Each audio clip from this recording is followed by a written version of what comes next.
All right, so are you ready to dive in? Today we're going to be looking at excerpts from James Joyce's Ulysses. Oh, Ulysses, that one. Yeah, the one that everybody says is impossible to understand, but, Mhm. we're not going to try to tackle the whole thing. Okay, good. This is more like a Yeah. treasure hunt. We're going to try to find, like, the golden nuggets. Okay. I like that. A treasure hunt. Yeah, those kind of surprising insights and those fascinating details that make it such a landmark in literature. Yeah, and it's amazing how much he packs into, just one day in Dublin, Right. June 16th, 1904. I mean, it's like he's using that one day to explore the entirety of human nature. Yeah, yeah, definitely. So, okay, let's start with the characters. All right. We've got this trio, right? It's Stephen Dedalus, Buck Mulligan, and Leopold Bloom. And it seems like their relationships are just this tangled web of, well, everything. Oh, yeah. They're definitely a complex bunch. Like Stephen, he's really grappling with some heavy stuff like loss, Yeah. faith, you know? There's that line where he says, "So I carried the boat of incense then at Clongowes. I am another now, and yet the same. A servant, too. A server of a servant." Hmm. Like, you can just feel the weight of his past, really shaping his present. Yeah, no, that's a great point. And then you have Buck Mulligan, who's like, well, he's kind of the opposite. Oh, yeah, he's a completely different character. He's just constantly mocking Stephen, Uh-huh. calling him like Chrysostomos, I love that. which, I'll be honest, I had to look that one up. I do, too. Turns out it means golden-mouthed, like some, Right, like an ancient orator. Right, exactly. Yeah. But it's such a pointed nickname. It is. It really highlights that contrast between Steven and Buck, right? Right. One's all internal and the other is, well, yeah, Buck is just, he's a performer. Yeah, and even just like their breakfast becomes like this battleground for their personalities. Mm. I mean, who just like casually throws out like quotes the Holy Trinity Yeah. before like, digging into a plate of food. Right. Ornabe patris et filii et spiritus sancti. I mean, come on. Almost blasphemous, isn't it? It is. But there's also this playfulness to it, Yeah. Right. You can tell there's this tension between Buck's, irreverence Yeah. and Stephen's anxieties about, faith and authority and everything. Right. So, okay, we've got Stephen, wrestling with his past and Buck, being Buck. Where does Leopold Bloom fit into all of this? I mean, he seems so preoccupied with his wife, Molly, and her infidelity. Bloom, he's the observer. He's always taking in all these details around him. Right. But at the same time, he's got this whole internal world going on Mm. filled with, memories and anxieties. And yeah, his thoughts often drift to Molly. Right. And he's suspicious, right? He's suspicious of her affair with Blazes Boylan. Yeah. Yeah, he definitely is. And, it's interesting, though. He doesn't actually ever confront her about it. No, he doesn't. It's like he's processing all these like, tough emotions just internally, Mhm. just letting his mind kind of wander from, whatever he's doing to these memories. Right. It's almost like those thoughts are always, simmering beneath the surface. They are. It's like we're getting this unfiltered look into how his mind works. Right. Bouncing back and forth between, what's happening around him and what's happening in his head. That's what makes him so interesting. Yeah, no, I totally agree. So relatable, even though he's not perfect. Yeah, definitely. That actually makes me think about the excerpts from the funeral scene. Oh, yeah. It's like death just becomes this unexpected backdrop for all these internal dramas that are playing out in the characters' minds. The funeral of Patty Dignam. It's fascinating because you see them confronted with death, Right? their own mortality. Yeah. And it's so human, right? Like some get philosophical, some get gossipy, Right. and some are just trying to get through the day. Right. It's like Joyce is showing us all these different ways that we cope with loss, Yeah. the fragility of life. Right. It's like even when faced with death, life just keeps marching on with all its, complexities and weird little things. Yeah, the trivialities of life. Right. It really makes you think about what he's trying to say about being human. Yeah, it really does. And this is where his use of language comes in. Okay. It's really innovative. He doesn't shy away from the messiness of how we think, right? Yeah. It's the stream of consciousness that really lets us experience the world through their eyes with, all the jumbled up thoughts and everything. Right. Anxieties, desires. Yeah, all of that. It's definitely a style that take some getting used to. It does. What are those things he uses? The monk words. Yeah. The rogue words. Rogue words, yeah. Yeah. Those are something else. But that's part of the brilliance of it. He's pushing the boundaries of language to, try to mirror that complexity of how we think. Mhm. It's not just telling the story, it's making you experience it, Right. feel it. Yeah. And speaking of experience, how about that episode with Gertie McDowell? Oh, yeah. Bloom's definitely experiencing something there. Yeah, he is. But whose perspective are we seeing it from? Ooh, that's a good question. The Gertie episode. It's all about perspective and desire. Okay. At first, we see her through Bloom's eyes. She's almost objectified. Right, right. But then Joyce shifts things. And he shows us her inner world, her fantasies, her desires. Mm. It's powerful, It reminds you that there are always multiple sides to every story. Yeah, no, that's true. And he's also making us question our own assumptions, He is. like how men and women view each other and themselves even. Oh, absolutely. It definitely makes you think. It really does. It does. And, I think that's one of the key takeaways from Ulysses. Okay. It demands you to participate. You have to be an active reader. You can't just passively read it. You have to engage with it, wrestle with the ideas, and ultimately find your own interpretation. Yeah, that's a great point. As we're going through these excerpts, like one thing that keeps coming back to me is this whole theme of fatherhood. It's like both Stephen and Bloom are kind of like wrestling with it, but in totally different ways. Yeah, definitely. For Stephen, it's the loss of his mother that seems to hit him the hardest. He keeps going back to those last moments with her. Like, remember that part where it describes her on her deathbed? Oh, yeah. With the candlelight and the sheeted mirror? Yeah, and the pennies on her eyes, yeah. It's just so powerful. It's heartbreaking. It really is. It's like he's not just dealing with her death, but like the whole concept of death itself, Exactly. And that struggle to understand death, it seems to be tied to his relationship with his own father, too.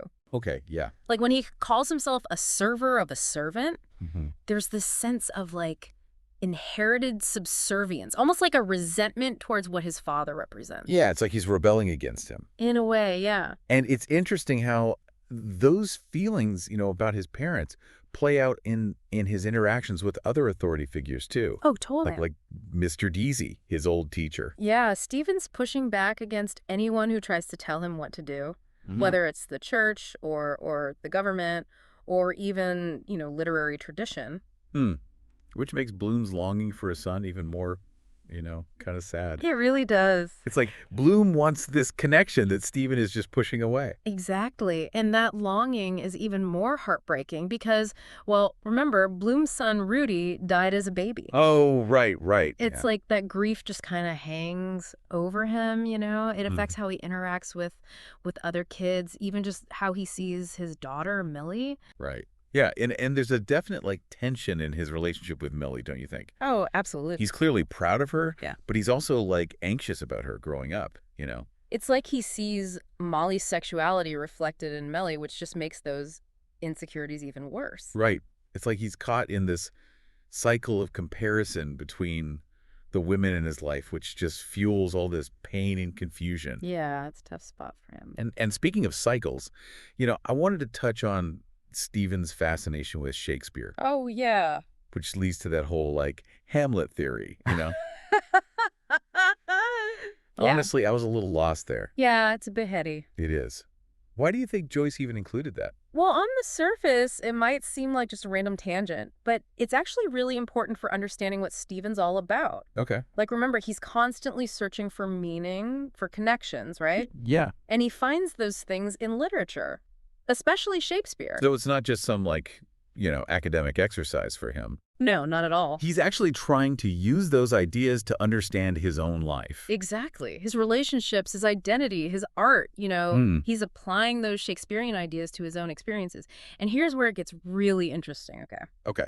Joyce is saying that the personal and the artistic, they're inseparable, really. So by exploring Stephen's internal struggles with family and who he is, Joyce is also making a statement about art. Exactly. About the role of the artist in society. Okay. And Stephen sees the artist as this rebel, right? Someone who challenges the norms, the conventions of society. And that's a theme that runs throughout Joyce's own life, his work. And it's one of the reasons why Ulysses continues to be so controversial and groundbreaking. Speaking of pushing boundaries, I mean, we got to talk about the Nighttown episode, right? Oh, yes. Joyce just throws realism out the window Totally. and takes us on this crazy hallucinatory trip through Bloom's subconscious. Nighttown is where Ulysses gets truly surreal. It does. It's Joyce's way of, like, challenging the reader. You're going down into the darkest parts of Bloom's mind, where all those repressed desires and anxieties, even his fears, they all come to life. It really is like sensory overload, Yeah. you know? Music, dancing, hallucinations, transformations, and honestly, some of it is just, it's disturbing. It is. Like that vision of Patty Dignam's face, Yeah. or the dog turning into this symbol of death. I mean, Yeah, those images stick with you. they do. But that's the whole point. Okay. Joyce isn't afraid to look at those dark parts of human nature. Right. He's forcing us to confront the things that, we'd rather ignore, those shadows that are always lurking there. Yeah, it's not just about psychology, though, is it? I mean, the episode also has a lot of social commentary, doesn't it? Oh, for sure. It's like he's holding up this funhouse mirror to Dublin society, Right. exposing the hypocrisy, the corruption. Right. And through Bloom's journey, he's making us question our own role in it all. Yeah, that's a good point. It's like all those external forces we were talking about before, the church, the state, all of it just comes crashing down in this surreal, nightmarish world. And then you have Stephen, right? Right, still trying to find meaning. And that's why their meeting in Nighttown is so important. Because on one hand, it's a moment of potential connection, right? Yeah. But it also highlights this gap between them. Right. You have Stephen, who's lost in his own head, Mm. and Bloom, who's grounded in reality. Right. Like two sides of the same coin, each reflecting a different part of being human. I was really drawn to their interaction. Yeah. Like, they're both brilliant, but they're speaking totally different languages, Yeah. It's like this clash between the intellectual and the sensual, the Mhm. spiritual and the earthly. Right, right. But there's also this spark of recognition, a Yeah. feeling that maybe they can learn from each other. Yeah. And it's almost like Joyce is saying that, well, these things that seem opposite, like head and heart, abstract and concrete, they're not so incompatible after all. Right. Maybe there's a way to bridge that gap and find like a more whole way of being. It's a hopeful idea, isn't it? And it makes you wonder if their paths will keep crossing or if they'll go their separate ways. Yeah. And as we head into like the final chapters, what should our listeners be looking out for? What clues has Joyce given us? Okay, so we've been with Stephen, going through all that intellectual and spiritual stuff. Yeah. And then we followed Bloom all over Dublin. Right. And we even went on that surreal like trip into Nighttown. Oh, yeah. Deep into the subconscious. Exactly. But now we're in the final chapters. And what really struck me is how the tone changes, Yeah. like all that intensity. Right. And then there's this quietness, almost a tenderness as Bloom and Stephen, they kind of find their way back to like normal life. Yeah. It's like after the storm, the calm. Right? Yeah. Back at Bloom's house, just two guys having cocoa in the kitchen. Yeah, it's surprisingly domestic. Yeah. Considering everything that's happened. Yeah. And it's in that, quiet space that we see them really connect. I mean, they're still very different, Oh, yeah. but there's an understanding there, especially with Stephen still processing that encounter with his mother's ghost back in Nighttown. Yeah. And Bloom is offering this like paternal comfort. You're right. It's almost like Bloom sees a little bit of Rudy, his son, in Stephen. Yeah. I mean, think about that, like that small gesture, Right. like just making Siva Coco Yeah. and talking about the stars. It says so much about Bloom, Yeah. his compassion, that need for connection. Yeah, it's like he's trying to give Stephen a sense of belonging, a place to land after all of that emotional chaos. And Stephen, he seems to get it, even if he can't really put it into words. Exactly. And then there's that part where they're talking about, Kabbalah, that Jewish mysticism. Right. At first, Stephen's kind of dismissive. Yeah, he's like, whatever. Yeah. But then he actually listens to Bloom explain it, He does. There's a willingness to connect there. Yeah.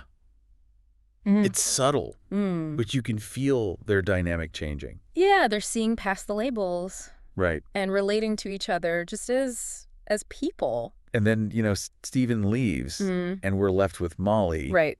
And that famous soliloquy. Oh, Molly Bloom. Yeah, it's like a completely different voice just takes over the story. It really is this outpouring of unfiltered female consciousness. Right. It's raw, it's honest, it's a celebration of female sexuality, female subjectivity. Hmm. Especially at a time when, those things weren't really talked about. Yeah. Okay, I got to be honest. It took me a while to get into the flow of it. Oh. But once I did, Yeah. it was like being swept away. I love that. It really captures the essence of her thoughts, Right. ebbing and flowing, just like the tides, pulling you into her inner world. Right. And just like the sea, she's full of contradictions. Passionate, but also cynical, loving, but resentful, sensual yet She's grounded. definitely a force of nature. She is. And her voice Mhm. is so distinct from Stevens and Bloom's. Mhm. It's like Joyce is showing us that there are just so many ways of experiencing the world, so many ways of thinking and feeling. And by giving her the last word, like, he's really flipping the script, Yeah. He's putting a woman's perspective at the center of it all. He is. Okay, so here we are at the end of our Ulysses deep dive. What do you think? What stays with you? I think for me, it's that feeling of awe at how Joyce captures the human mind, Mhm. the complexity of it all. And there's hope, too. Oh, okay. Hope that even though the world can feel chaotic and fragmented, Right. we can still find connection, Yeah. meaning Even in the simplest moments. that's a great way to put it. I think Ulysses reminds us that life, even with all its messiness, is an adventure. And it's worth taking. It is, and it's a book that you can read over and over again, Right. and each time you'll find something new. Yeah, definitely. So to our listeners, dive in. Go on your own adventure with Ulysses. Yeah, keep your mind open, keep those questions coming, and you might just be surprised by what you discover.